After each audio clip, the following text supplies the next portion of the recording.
Coming up, severe storms move through the mountains and the suspects in the Amber Spradlin murder case appear in court. Dedicated to Eastern and Southern Kentucky, this is WYMT Mountain News at 11. Good evening, I'm Steve Hensley. We're getting a break now, but several counties were under severe thunderstorm warnings earlier this evening. Is the threat now over? Meteorologist Eric Dean has the latest as our First Alert Weather Day continues. Eric. Hey, that's right, Steve. Good evening, everybody.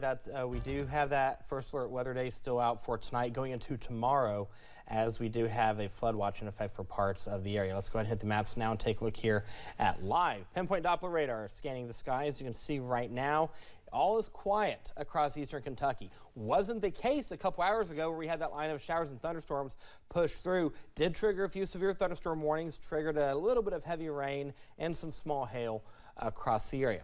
So that's part one.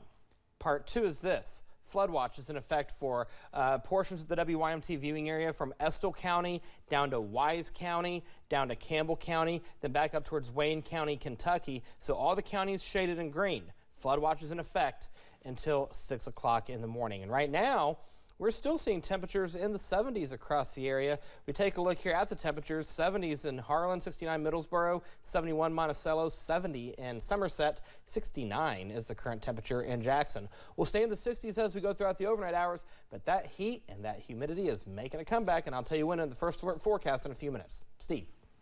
Eric, thank you. A mobile disaster recovery center is open in Clay County. This is to help folks who had losses from severe weather between May 21st and 27th. Homeowners and renters in Clay, Knox, and Whitley counties in our area can apply for FEMA assistance. The recovery center is open at the Clay County Community Center from 10 a.m. until 7 p.m.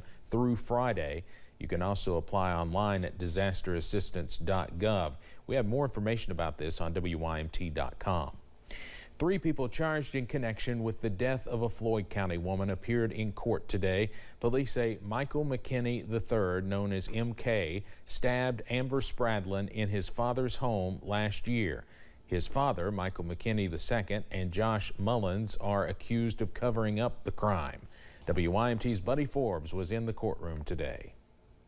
3 men were arraigned Wednesday for the roles investigators say they played in the June 18, 2023 murder of Amber Spradlin. I was pretty pleased with the outcome of everything today. While I know a lot of people are saying they wish the bond would have been higher, there's certain guidelines that the court has to go by. And actually the bond for Mike and for Josh was much higher than what I expected it to be. And I was afraid that MK wouldn't have such a high bond as he did. MK McKinney, indicted for murder and 7 counts of complicity to tamper with physical evidence, is being held on a $5 million cash bond. He looked a little bit rough. I think it was probably hard on him sleeping in the jail last night. And it's good just to finally see him being held accountable. His father, Dr. Michael McKinney, and a man who lives in their home, Josh Mullins, were each indicted on 7 counts of complicity to tamper with physical evidence. McKinney was ordered to be held on a $250,000 cash bond, while Mullins' bond was set at $100,000. Overall, I feel like it was a good day.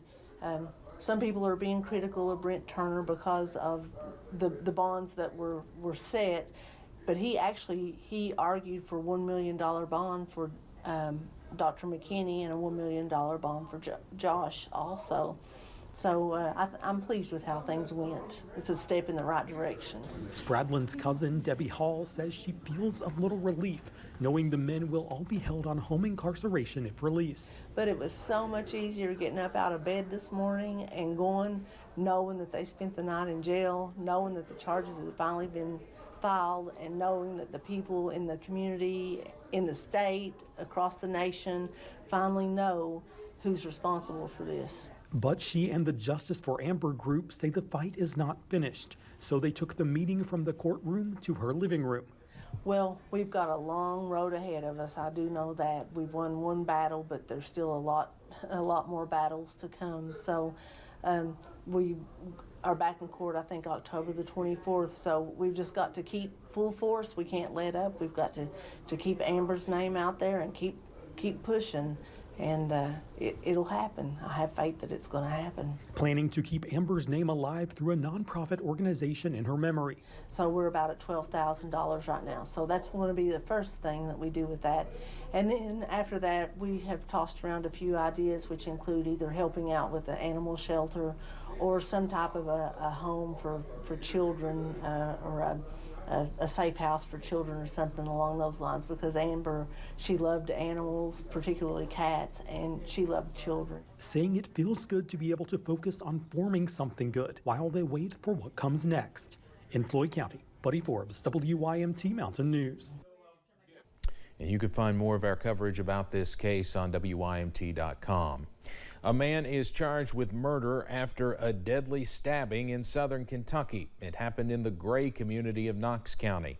We first told you about this last night at 11. Officers say 67-year-old Norman McCreary was stabbed to death by his stepson, Eric Hibbard. Court records show McCreary had previously tried to get an EPO against Hibbard. An arrest citation says someone saw Hibbard place items inside a trash can. It also says police recovered a weapon and clothing that matched a description worn by the suspect. Former President Donald Trump rallied in Pennsylvania tonight, his first visit back to the state since the assassination attempt on his life earlier this month. Vice President Kamala Harris spoke to a historically black sorority in Houston hours after Trump questioned her racial identity.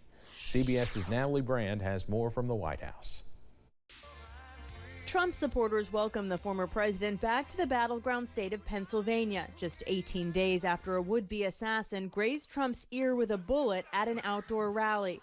This rally inside and security tight. He held a moment of silence for Corey Comparatori, the man killed at Trump's Butler, Pennsylvania rally, and made a promise to the crowd. We're going back to Butler, too, by the way.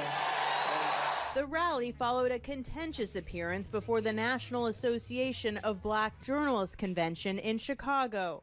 You've attacked black journalists, calling them a loser, saying the questions that they ask are, quote, stupid and racist. Why should black voters trust you after you have used language like that? Well, first of all, I don't think I've ever been asked a question in such a horrible manner. First question.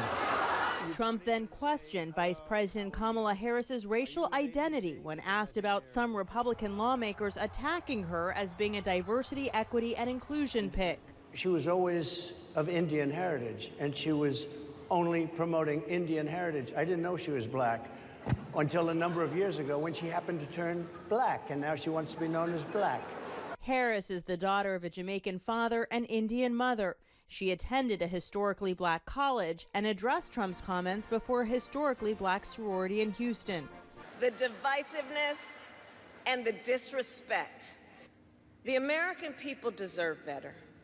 The Democratic National Committee will begin a virtual roll call Thursday to make Harris the Democratic presidential nominee. The nearly 4,000 pledged delegates will have until next Tuesday to cast their votes.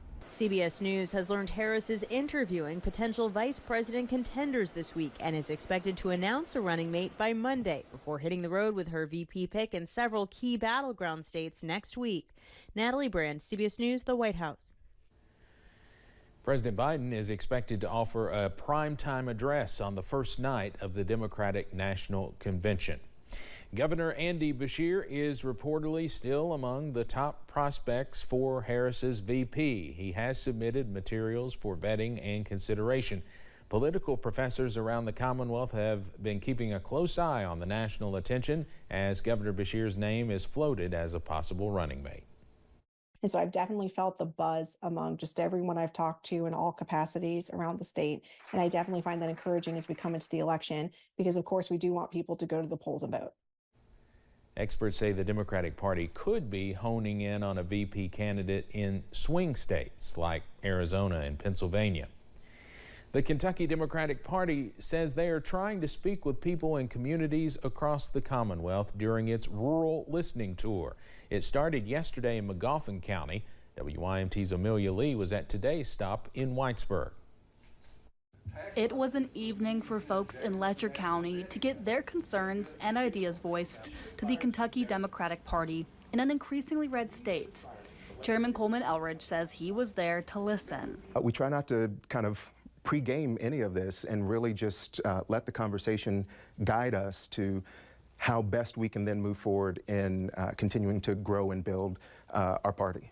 Elridge says it was an event he would not miss. Well, look, I'm from rural Kentucky, and so for me, this is personal. To make sure areas do not fall through the cracks, but instead become an important aspect in ongoing political conversations. It's important for us to not only say that we value voters everywhere in this Commonwealth, but to show up and actually connect those dots. For that, attendees were thankful. We're a long way from Frankfort, and sometimes down here in the mountains we feel like we've been forgotten. So it's really nice that they would come here and listen to us. Topics of concern folks brought up during the meeting included childcare, tax policies, and a lack of representation for voters in parts of eastern Kentucky. There were also praises of thanks for Governor Andy Beshear and his continued involvement in the mountains. He let us see him. He came and talked to us. I don't remember any other governor ever doing as much as he has. Party leaders plan to continue conversations like these in the future. In Letcher County, Amelia Lee, WYMT Mountain News. Elridge says the rural listening tour is a continuation of what the Kentucky Democratic Party has done for the last 4 years, engaging with voters throughout the Commonwealth. This year marks 20 years of Hazard Community and Technical College's University Center of the Mountains program. When that program was introduced back in 2004, it was the first of its kind. It gives students the chance to earn a higher education degree through a 4-year university on the campus of HCTC. HCTC President Dr. Jennifer Linden says the opportunity is just one way to keep bright minds in the region. We recently moved the location of our UCM from our Jolly Classroom building to our First Federal Center. And we did that to put the UCM in more close proximity with our admissions area. Dr. Linden says she believes the creativity and success of the UCM is one reason HCTC is being considered to become the first public university in the southeastern part of the state.